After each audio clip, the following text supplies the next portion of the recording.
90 రోజుల కోర్సు పూర్తి చేస్తే చాలు 100% ప్లేస్మెంట్ సపోర్ట్ తో సాఫ్ట్వేర్ జాబ్ మీ సొంతం. వెంటనే కోడ్ జ్ఞాన్ డెస్టినేషన్ ని సంప్రదించండి.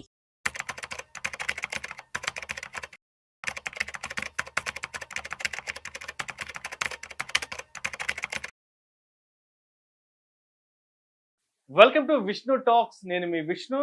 ప్రస్తుతం నాతో పాటు సర్టిఫైడ్ ఫినాన్షియల్ ప్లానర్ అండ్ పైసల ముచ్చట్లు మనీ మంత్రదండం పుస్తక రచయిత రామ్ ప్రసాద్ గారు ఉన్నారు. వారితో మాట్లాడదాం.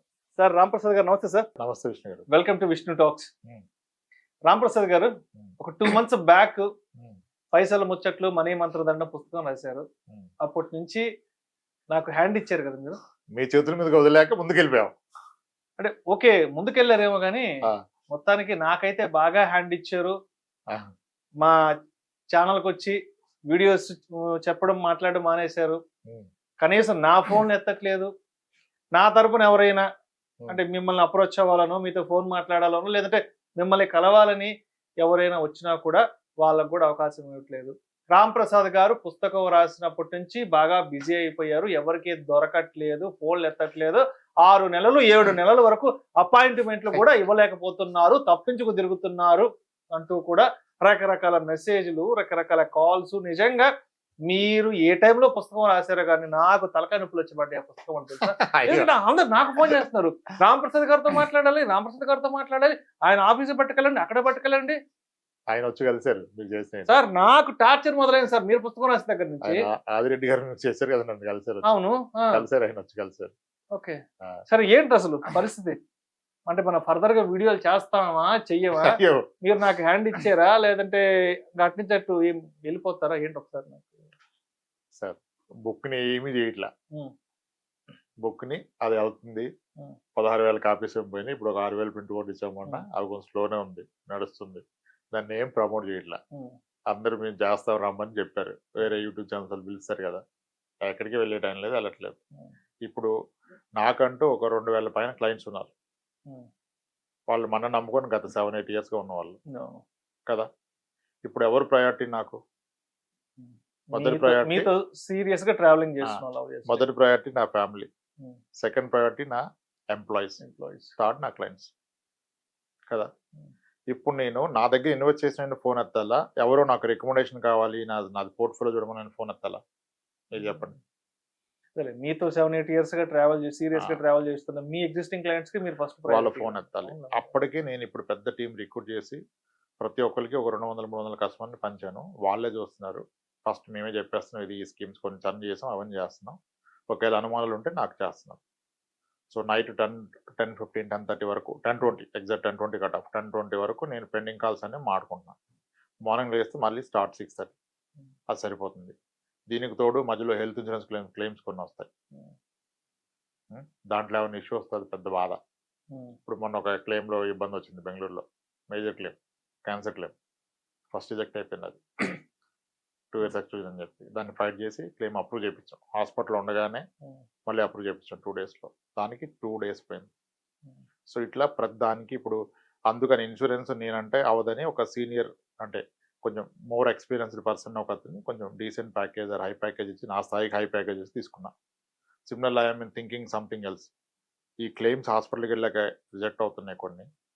అక్కడ ఏంటంటే కస్టమర్ పేషెంట్ ఇచ్చే ఇన్ఫర్మేషన్లోనే మనమే కొన్ని ఎవిడెన్స్లు ఇస్తున్నాము. దానికి ఎవరైనా ఇన్సూరెన్స్ క్లెయిమ్స్ అండర్ రైటింగ్లో చేసిన డాక్టర్ని రిక్రూట్ చేసుకుందామా పర్ కాల్ బేసిస్ కానీ బిఫోర్ హాస్పిటలైజేషన్ ఒకసారి మన క్లెయిమ్స్ అండర్ రైటింగ్ ఉన్న డాక్టర్తో మాట్లాడితే ఇంకా నెక్స్ట్ తప్పు జరిగే అవకాశం ఉండదు కదా.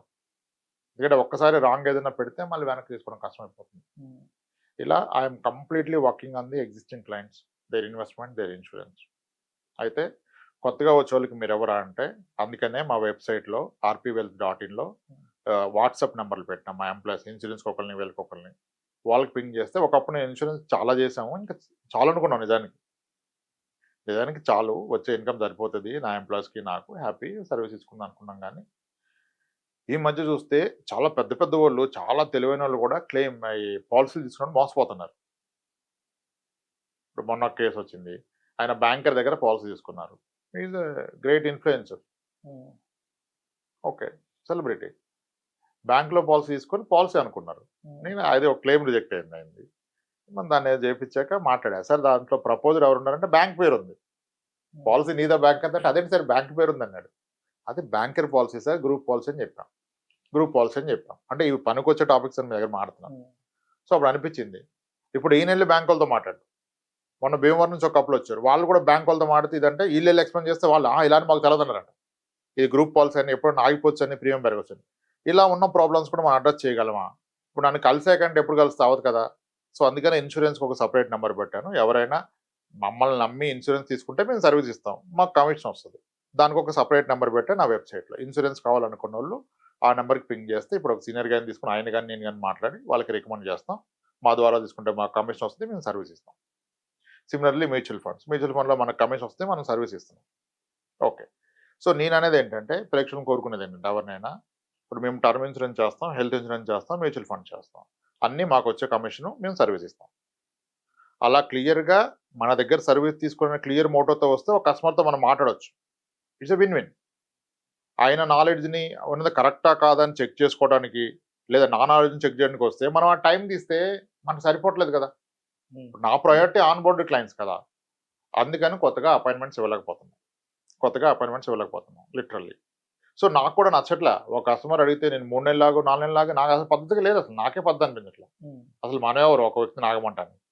నేను చాలా మంది అలా కంటిన్యూస్ మెసేజ్ పెట్టి చెప్పాను సార్, చాలా మంది ఉన్నారు నాకంటే బెటరు, ఎక్స్పీరియన్స్డ్, ఫార్ బెటర్ కూడా ఉన్నారు మార్కెట్లో, ఎవరి దగ్గర లేండి సార్ కూడా చెప్పాను. అంటే బియాండ్ పాయింట్ కట్టుకుంటే ఇంకా తిందామని ట్రై చేయకూడదు కదా. సో ఫస్ట్ నాకు లోడ్ ఎక్కువైపోయింది. ఈ లోడ్కి నేను ఇప్పుడు టీం విపరీతంగా పెంచేసాను. ఇప్పుడు ఇన్సూరెన్స్ కూడా చాలా ఎక్కువ ప్యాకేజ్లు తీసుకున్నా. కావాలి నాకు సీనియర్స్ కావాలి, సీజన్డ్ అని. ఎందుకంటే నేను సర్వీస్ ఇవ్వాలి మన ద్వారా తీసుకుంటా. ఆ సర్వీస్కి మనకు కమిషన్ వస్తుంది, ప్రతి దాంట్లో కమిషన్ వస్తుంది కదా. ఆపేద్దాం అనుకోండి ఇన్సూరెన్స్, ఇట్లా 2-3 ఇన్సూరెన్స్ జరిగాక ఓకే, లేదు నెక్స్ట్ అవుట్ తీసుకెళ్దాం, అలా ఎంప్లాయీస్ని రిక్రూట్ చేసి. అందువలన కొత్తగా వ్యక్తులను కలలేకపోతున్నాం. ఉన్న వాళ్ళని మాత్రం వేరే అవైలబుల్, ఉన్న వాళ్ళకి అవైలబుల్. రోజు మార్నింగ్ 10 o'clock ఒక క్లయింట్ ఉన్నారు, ఈవినింగ్ ఉన్నారు, Monday Tuesday is completely for existing clients, వాళ్ళు వస్తున్నారు. ఇప్పుడు ఆ గ్యాప్లోనే మీ దగ్గరకు వచ్చారు, మీరు ఫోన్ చేస్తారు, మీరు ఇప్పుడు రావాలి ఈ పరిస్థితులు అంటే వచ్చా. ఏమైందంటే లాస్ట్ 2-3 months నుంచి వీడియోస్ చేసే టైం మీకు లేకపోవడం వల్ల చాలా మంది విష్ణుకి రాంప్రసాద్ గారు గొడవ అయిందేమో, కాదు రాంప్రసాద్ విష్ణుకి హ్యాండ్ ఇచ్చాడేమో. నేను నా యూట్యూబ్ ఛానల్ స్టార్ట్ చేసి తెలుసు కదా మీకు. అవునవును. దాంట్లో వీడియో మార్నింగ్ 7 o'clock చేసుకుంటా నేను. మోస్ట్ ఆఫ్ ది వీడియోస్ గెస్ట్లు కూడా పెద్ద ఎవరైనా వచ్చినా 7 o'clock, 7:30, 9 కల్లా డన్. నాకు చాలా మంది మెసేజ్ పెడతాను, కాల్స్ చేస్తున్నారు. అంటే అంటే మీకు నాకు మ్యూచువల్ గా ఉన్న కొంతమంది ఫ్రెండ్స్ ఉంటారు కదా, వేరే వేరే క్లయింట్స్. ఏమైంది నువ్వు రాంప్రసాద్ వీడియోస్ చేయట్లేదు, మీ ఇద్దరికి ఏమన్నా మధ్యలో ఏదన్నా తేడా వచ్చిందా, ఏదన్నా గొడవలు వచ్చినాయా చెప్పండి. ఇంకా మాట్లాడే ప్రసక్తి రాంప్రసాద్ పేరెత్త నా దగ్గర చెప్పండి, అసలు పేరెత్త ఒప్పుకుని చెప్పండి. ఎందుకు మీతో ఎందుకు వీడియోస్ చేయట్లేదు, ఆయన ఏదో ఓన్ గా చేసుకుంటున్నాడంట కదా, ఏదో బుక్ రాసిన దగ్గర నుంచి ఎవరి ఫోన్లు ఎత్తట్లేదంట, బిజీ అయిపోయాడంట, నీతో కూడా ఇప్పుడు పెద్దగా కాంటాక్ట్ అవ్వట్లేదంట, అంతకుముందు ఎక్కువ ఇంటరాక్ట్ అయ్యేవాళ్ళంటే. నిజంగానే అసలు అయితే మనం ఆల్మోస్ట్ ఫిబ్రవరిలో ఒక్కసారి కూడా ఫోన్ మాట్లాడుకున్న దాఖలాలు లేవు కదా.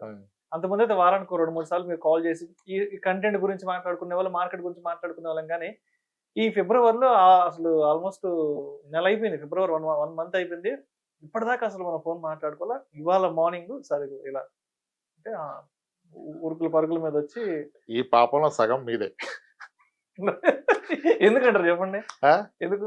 ఆ బుక్ ని మీరు లాంచ్ చేశారు ఇక్కడ, అంటే నాది గోల్డెన్ హ్యాండ్. లేకపోతే ఆ కాపీలు అమ్ముడు పోవు. నేను ఎక్కడ పబ్లిసిటీ చేస్తాను, నేను ఎక్కడ చేస్తాను. మనం ఎప్పుడు పెయిడ్ ప్రమోషన్ ఎక్కడ చేసుకోలేదు, ఎక్కడ పోలే. మీరు చేసిందని అందరు పెయిడ్ అనుకున్నారు, మీరు చేసిందండి బాగా చేయించేవాడు. ఆయన చేయడం కాదు, ఆయనే రమ్మని పట్టుబడితే వెళ్ళారు, ఇట్లా బుక్ ఉందని రాండి మనమే చేద్దాం అన్నారు, ఆయనే చేశారు. సుమన్ గారి దగ్గర తీసుకెళ్లారు. లేదు వాళ్ళంతా కమర్షియల్, ఎవడు కమర్షియల్ బాబా అని నేను చెప్తా, జనాలు నమ్మట్లా. మీరు ఇచ్చిన పుష్ కి సుమన్ గారు చేతుల మీదుగా రిలీజ్ చేసి మీరు రాయడం వల్ల ఆ బుక్ అలా వెళ్ళిపోయింది. ఓకే, సెకండరీ కంటెంట్ వల్ల వెళ్తుంది, కానీ ఫస్ట్ ఎవరు ఇంట్రడ్యూస్ చేశారు, ఈ పబ్లిక్ ప్లాట్ఫామ్ ద్వారా కదా ఎక్కువ మంది తెలిసింది. సిమిలర్లీ ఇంక ఇట్లా కాదు మార్నింగ్ చేద్దాం అని చెప్పి యూట్యూబ్ ఛానల్ పెడితే అది కూడా 24,000 సబ్స్క్రైబర్స్ వచ్చారు. ఎట్లా వస్తారు నాకు? ఈ సుమన్ టీవీ ద్వారా చూపించబట్టే కదా వచ్చింది. అది ఎప్పటికైనా ఒప్పుకోవాల్సింది. ఇప్పుడు ఇన్ని ఛానల్స్ పిలిచారు, అన్ని ఛానల్స్ పిలిచారు, బట్ లాస్ట్ 2 months ఎక్కడికి వెళ్ళి టైం లేదు. ఈ రోజు మీరు పిలిస్తే వచ్చాను. ఇప్పుడు మళ్ళీ 3 o'clock ఇంటర్వ్యూ వెళ్ళిపోవాలి. అవును. వచ్చాను, మీరు పిలిచారని వచ్చాను. ఉమ్, మీకెంత ఎన్ని ఛాన్స్ వాళ్ళు మీకు చెప్పారు? ఉమ్, మీరే మా పాత జర్నలిస్ట్ అండి, ఆమె కావాలంటున్నారని మీరు చెప్పారా? అవును. వెళ్ళలేదు ఇంతవరకు, అవును. టైం లేదు. మీ కొరకే వచ్చాను. అంటే ఎందుకు మాట్లాడుతున్నానంటే ఉమ్. 2-3 నెలల నుంచి వీడియోలు చేయట్లేదు, వీరిద్దరి మధ్య ఏదో చెడింది, క్లారిటీ కోసం చేశారు. సో మీరు హెక్టిక్ స్కెడ్యూల్ వల్ల రాలేకపోతున్నారు అన్నది అట్లీస్ట్ అదన్నా చెప్పగలగాలి. అట్లీస్ట్ ఆ ఒక్క విషయం అన్నా ఆడియన్స్ కి మా వాళ్ళకి కూడా కన్వే చేయగలగాలి. ఈసారి మంచి వీడియో ప్లాన్ చేయండి, తప్పకుండా. మధ్యలో బాటిల్స్ పెట్టుకొని స్టఫ్ పెట్టుకొని మీరు ఒకటి వీడియో చేసేది చెడిపోలేదు అనుకుంటారు. అంటే నిజంగా ఇక్కడ మన ఇద్దరి వీడియోస్ ఏమాత్రం కొంత గ్యాప్ వచ్చినా కూడా ఏదో జరిగిపోయింది, వీళ్ళిద్దరి మధ్య ఏదో సమ్ క్లాష్ వచ్చింది, ఎందుకో గ్యాప్ వచ్చేసింది. విష్ణు రాంప్రసాద్ గారిని ఇన్వైట్ చేయట్లేదా, లేదంటే రాంప్రసాద్ గారు అండ్ విష్ణుతో ట్రావెల్ అవ్వడం ఆపేశారా ఏంటంటూ దీని మీద కూడా స్పెక్యులేషన్ నడుస్తుంటాయంట. అట్లా ఏం లేదు, టైం దొరికితే వచ్చేది మీ దగ్గరికి, మీ దగ్గర షూట్. ఇంకా ఎక్కడ షూట్ అంత చేసేంత టైం లేదు. అది కూడా మీరు బయట చేస్తే ఎక్కడ షూట్ కానీ వేరే దగ్గర షూట్ చేసినా మీ వస్తాయి దాంట్లో సమస్య లేదు, ఎక్కడికి వెళ్ళలేదు చేసలేదు. టైం దొరికినప్పుడు ఇలా మీరు అవసరం ఉంది ఈ రోజు ఈ టాపిక్ అంటే కుదిరితే వచ్చేయడం ఏదైనా sir. Right sir, thank you sir, thank you so much Ramprasad గారు. మొత్తానికి మన ఇద్దరి మధ్య ఏ గొడవలు లేవని, బాగా నటించా కదా ఇద్దరం గొడవలు లేవని, దానికోసం ఒక వీడియో కూడా మాట్లాడుకోవాల్సి వచ్చింది. మీరు బిజీగా ఉండడం వల్ల వీడియోలు చేయలేకపోతున్నాం, అంతేగాని ఇంకేదైతే కాదు. Right sir, right. మొత్తానికి ఒక క్లారిటీ అయితే ఇచ్చేసాం. Right, thank you sir. Thanks.